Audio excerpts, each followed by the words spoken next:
TV રૂપી રાક્ષસ. કહેવાનું છે કે આજનો બાળક એ આવતીકાલનો નાગરિક છે. સમાજનો પાયો છે બાળક, યાની આદર્શ બાળકો, સંસ્કારી બાળકો. તે પાયામાં કુસંસ્કારની આગ લાગે નહીં તેનું માવજત, અને જો આગ લાગે તો તેને બુઝાવવાની ફરજ તે આપણું કર્તવ્ય છે. સમાજને સુધારવા બાળકોને સંસ્કાર આપવા જ પડશે. પરંતુ સૌથી બુરી દશા આજ બાળ મનસની થઈ રહી છે. ભારેખમ ભણતરનો બોજ માંડ ઉપાડી શકતા કમ્પ્યુટર યુગના બાળકોનો આઈક્યુ ભલે ઊંચો હાથ બતાવતો હોય, પરંતુ એના સર્વાંગી વિકાસના પાયા સાથે ચેડા થઈ રહ્યા છે. તે તો અક્ષમ્ય જ ગણાય. શૈશવ સાવ ખોવાઈ ગયો. પુસ્તકો ગયા, ભાઈ ભાંડો સાથેના મસ્તી તોફાનો બંધ થઈ ગયા. પારંપરિક શેરી રમતો તો જાણે અભરાઈ જ ચડી ગઈ. દાદાજીની વાર્તા અને દાદીમાના હાલરડા તો ખોવાઈ જ ગયા. કારણ જાણવા જાઓ તો માતા પિતા પાસે પૂરતો સમય નથી, અને એટલે તો હર્યા ભર્યા ઘરમાં એકલા પડેલા એ બાળકોના કોમળા માનસ ઉપર સંસ્કાર સિંચવાનું કામ ટેલિવિઝને ઝૂંટવી લીધું. હવે તમે જ વિચારો, આવી ભાવિ પેઢી આપણને સંતોષ આપશે? આજે ચારે તરફ સંસ્કારોની હોળી ખેલાઈ રહી છે. દેશી વિદેશી ચેનલો અને ફિલ્મી મનોરંજનની ચેનલોએ દર્શકોના એન્ટરટેનમેન્ટના નામે હલકામાં હલકા દ્રશ્યો અને માહિતીઓ રજૂ કરવા માંડ્યા છે. એક તારણ છે, વર્ષ દરમિયાન તમારું બાળક ટીવીમાં શું જુએ છે. સિનેમા, ટેલિવિઝન અને ઇન્ટરનેટનો દુરુપયોગ બાળકો માટે અભિશાપરૂપ છે. ચોરી, દારૂ, ભ્રષ્ટાચાર, હિંસા, બળાત્કાર, નિર્લજ્જતા જેવા કુસંસ્કારોથી અને ફેશનના વધતા જતા ક્રેઝથી બાળકોને બચાવવા એ શું વાલીઓની ફરજ નથી બનતી? એક સર્વેક્ષણ અનુસાર 3 વર્ષથી 18 વર્ષના બાળકો તેમની આંખો સામે 33,000 હત્યા અને 72,000 વખત અશ્લીલતા તથા બળાત્કારના દ્રશ્યો જોઈ લેતા હોય છે. જોકે ટેલિવિઝનની અનેક નેગેટિવ અસરોથી સમાજ હવે માહિતગાર થતો જાય છે, પરંતુ તેમ છતાંય એની મોહજાળમાંથી હજુ કેમ મુક્ત થઈ શકતો નથી? ટીવીની એ માયામય મોહજાળમાંથી મુક્ત થવા માટે પ્રેરણા આપતું એક અત્યંત માહિતીપ્રદ રૂપક પ્રસ્તુત છે આપની સમક્ષ. ટીવી રૂપી રાક્ષસ.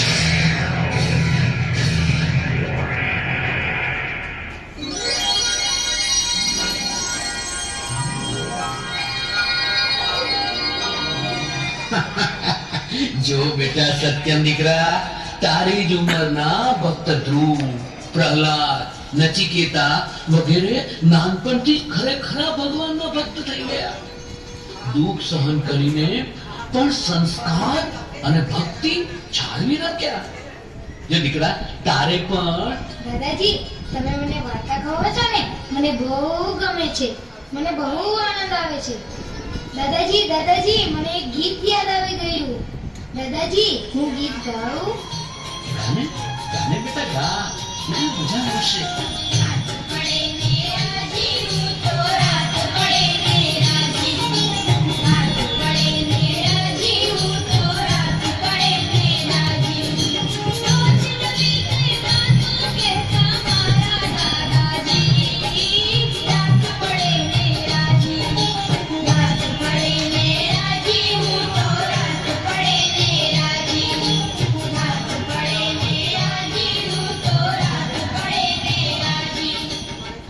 દાદાજી, કેવું લાગ્યું ગીત? વાહ વાહ વાહ દીકરા, બહુ સરસ. તું તો જાણે મોટો ગાયક હોય એવું લાગે છે. વાહ, ખૂબ મજા આવી ગઈ. ચાલો દીકરા, હવે રાત્રિ થઈ ગઈ છે. જો 10:30 થઈ ગયા છે. સુઈ જા બેટા. તને ખબર છે, ઘનશ્યામ મહારાજને સંભાળીને સૂઈએ તો ખરાબ સ્વપ્ન ન આવે અને બીક પણ ના લાગે.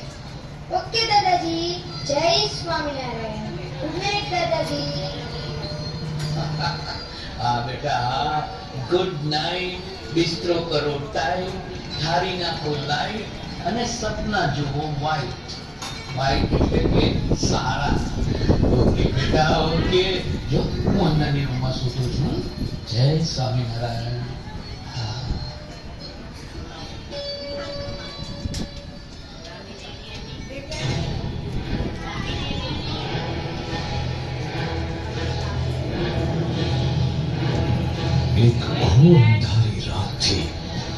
ચોમેર નિરવ શાંતિ છવાઈ ગઈ હતી. પુત્ર સત્ય એક ઓરડામાં સૂતો છે, બીજા ઓરડામાં તેના પિતા શિવન આરામ ફરમાવી રહ્યા છે. નિરવ શાંતિમાં એક ભયંકર ધડાકો થાય છે. ધડાકાની સાથે સત્યમ જાગી જાય છે. પાછો ચાદર ઓઢીને તે સૂઈ જાય છે. ફરીથી કોઈના અવાજ સાથે ધડાકો.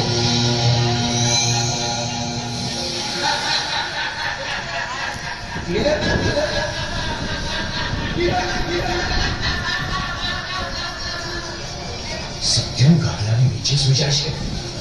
ફરીથી અટ્ટહાસ.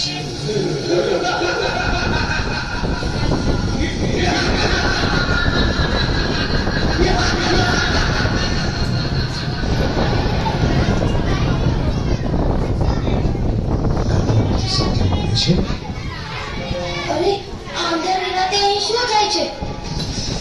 શું શું હું સ્વપ્ન જોઈ રહ્યો છું? કોઈ દિવસ નહીં ને આજે શું થાય છે? હે ભગવાન, હે ઘનશ્યામ!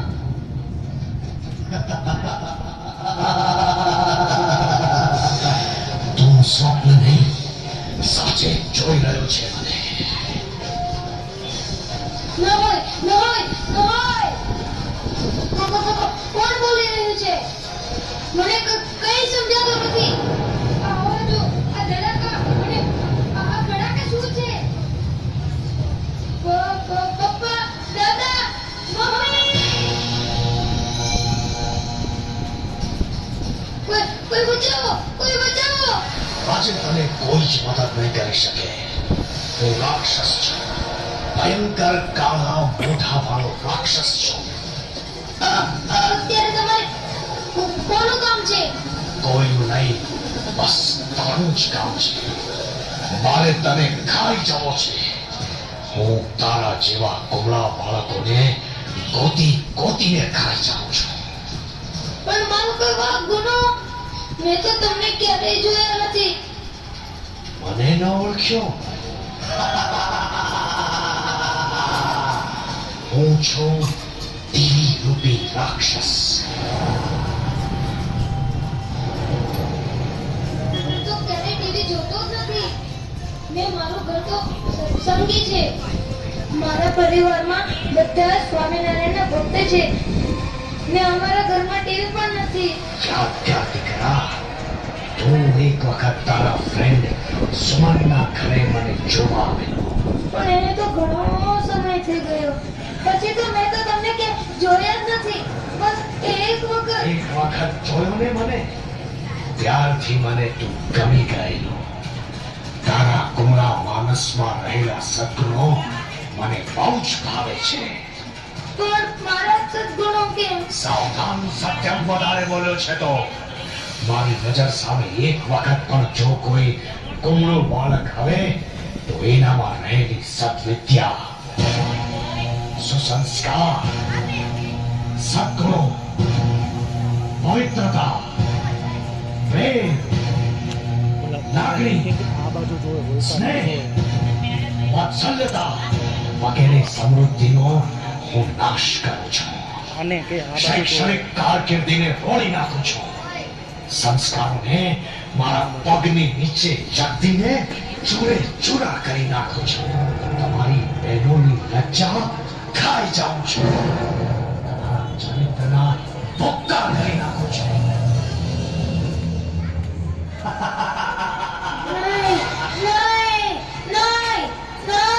સત્યમ, સાંભળી લે. આપનો કિંમતી લાગતો સમય પણ મને બહુ જ મીઠો લાગે છે. તમારી જિંદગીને અને તમારા પરિવારને છિન્ન ભિન્ન કરી નાખવું એ જ મારું કામ છે. પપ્પા, પપ્પા, રાક્ષસ, રાક્ષસ! બંધ થા, કહું છું, બંધ થા. પણ મેં તો એક જ વખત ટીવી જોયું હતું. હા, સાંભળ, એક વખતમાં એવું થાય છે. તારા સદગુણોનો નાશ કરી તારામાં દુર્ગુણોના ઝેર હું જ પ્રસરાવી દઉં છું. સાંભળ, ખૂન કેમ કરાય, માંસવાળી ચોકલેટો કેમ ખવાય, આલ્કોહોલ એટલે કે દારૂવાળા ભીણા ના ના ના ના ચોરી કેમ થાય? રશ્મિ મિત્રોની મોહબ્બત કેમ કરાય? માં બહેન દીકરીઓની લાજ કેમ દેવાય? આવું બધું કેમ કરાય એ શીખવવું એ જ મારું કામ. ના નથી શીખવું મારે આ બધું. સાંભળ, હું તમારા મા બાપ, દાદા દાદી, ભાઈ બહેનના સંબંધોને કચડી કચડીને ખાઈ જાઉં છું. દાદા દાદા દાદા બોલાવ, બોલાવ તારા દાદાને.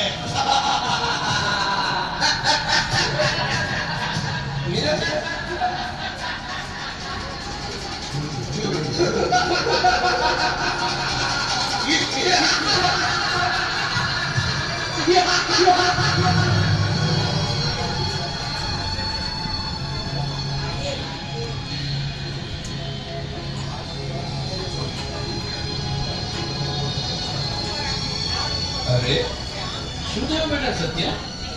હા દીકરા, શું થયું? દાદા દાદા એક ભયંકર રાક્ષસ. રાક્ષસ ક્યાં છે? મને તો દેખાતો નથી. ક્યાં ગયો રાક્ષસ? જો બેટા ગભરાવી, હે? સ્વામિનારાયણ, સ્વામિનારાયણ. પેલી સાઈડ ગયો જો દાદાજી, પેલી સાઈડ ગયો જો. મને તો દેખાતો નથી. ત્યાં નહીં દાદા, પેલી સાઈડ દીકરા, તને આટલો પરસેવો કેમ થઈ ગયો? તને આટલો શ્વાસ કેમ ચડી ગયો તને? જો તો મને કે એ શું કહેતો હતો? એ કહેતો હતો કે હું તને અને તારા પરિવારને, તારા વાંચનને, તારા સદગુણોને, તારા ચરિત્રને ખાઈ જાઉં છું. કોણ હતો એ રાક્ષસ? અને એમ તો કહે છે હું તો ટીવી રૂપી રાક્ષસ છું. દાદા મેં તો ક્યારેય ટીવી નથી જોયું. પણ બેટા ક્યારેક જોયું હશે. હવેથી મેં એક જ વખત ટીવી જોયું હતું, એક જ વખત. બેટા સત્યમ, ટીવી એ તો પૂરા વિશ્વના તારા જેવા લાખો બાળકો ઉપર કુસંસ્કારોના હુમલાઓ કરીને ગમે તે રીતે દૂષણો ફેલાવીને સત્યાનાશ કરી નાખ્યો છે. સંસ્કારો અને સદવિદ્યાનો સફાયો કરી નાખ્યો છે. ન જાણે કેટલાયના જીવનને ધૂળધાણી કરી નાખશે. આવા આપણા જીવનના દૂષણો ફેલાવનારા ભૂતને ઘરમાં કે મિત્રોને ઘરે પણ ન જોવે.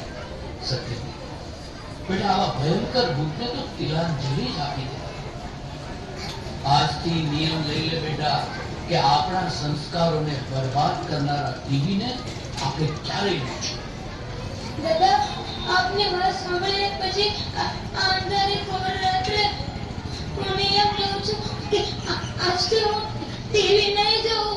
આજથી હું ક્યારેય ટીવી નહીં જોઉં. નહીં જોઉં દાદાજી, નહીં જોઉં. બેટા, આવી રીતે નિયમ રાખીશ તો જીવનમાં તું ખૂબ જ આગળ આવીશ. એક વખત ટીવી જોવામાં જો રાક્ષસ આવતો હોય તો પછી હા દાદા હું ક્યારેય ટીવી નહીં જોઉં. બસ ક્યારેય નહીં જોઉં. જોયું ને પ્રેક્ષક મિત્રો, આપણા કુમળા બાળકોના માનસને, તેમની પવિત્રતાને, તેમના સદગુણોને અને આપણા પરિવારોના સંબંધોને ભસ્મીભૂત કરનાર આવા ટીવી રૂપી રાક્ષસોએ આપણા જ ઘરમાં ઘૂસી જઈને આપણી ઉપર જ દગો કર્યો છે. જાગો સજ્જનો, જાગો. માય કાંગલા થવાને બદલે શૂરવીર બની આપણું અને આપણા પરિવારનું રક્ષણ કરો આવા ભયંકર રાક્ષસો. ફેંકી દો આવા ભયંકર ભૂતને કે જેણે આપણા બાળકો, બહેનો, દીકરીઓના સંસ્કારોને છીનવી લીધા. હે ભગવાન, કોણ બચાવશે આ સમાજને? કોણ બચાવશે આ સમાજ? કોણ બચાવશે આ સમાજને? સુઈ જા બેટા, સુઈ જા. તે હવે નીમ લીધું છે, ભગવાન તારી રક્ષા કરશે. ઓકે દાદાજી, તમે હવે સુઈ જાઓ. હો દાદાજી, મને માફ કરજો. મેં અડધી રાત્રે તમને દુઃખી કર્યા. જય સ્વામિનારાયણ દાદાજી. ટીવી જોઈને કોઈ મહાન દેશભક્ત કે ભગવત ભક્ત બન્યો હોય એવું બન્યું નથી. તેને જોઈને કોઈ અભ્યાસમાં નંબર મેળવી ગયો હોય તેવું પણ બન્યું નથી. હા, આંખના નંબર જરૂર આવ્યા હશે. હા ભાઈ, શા માટે આપણો સમય, આપણી આંખ, આપણું મન અને આપણું આચરણ બગાડવું? બાળકો, તમને તમારા મમ્મી કે પપ્પા ટીવી જોવાની ના પાડી શકતા નથી. ના પાડે તો તમે રિસાઓ, સ્કૂલે ન જાઓ. ન કરે નારાયણને તમે શું કરી દેશો? પ્યારા બાળકો, તમે જ તમારા મમ્મી પપ્પાને કહીને ટીવી ચેનલનું કનેક્શન દૂર કરાવી દો. તમે જ જોવાનું ટાળો. અરે તમે જ તમારા મમ્મી પપ્પા કે ભાઈ બહેનને ટીવી જોવાનું બંધ કરાવો, જેથી આપણા પરિવારના સંબંધ, સમય અને સંપત્તિનો વ્યય થતો અટકે. અને અટકાવવાનો સરળ એક જ ઉપાય, ઘરમાં સત્સંગ સભા, જેથી ઘણા બધા પ્રોબ્લેમ્સનું સોલ્યુશન ચડી જાય. જય સ્વામી.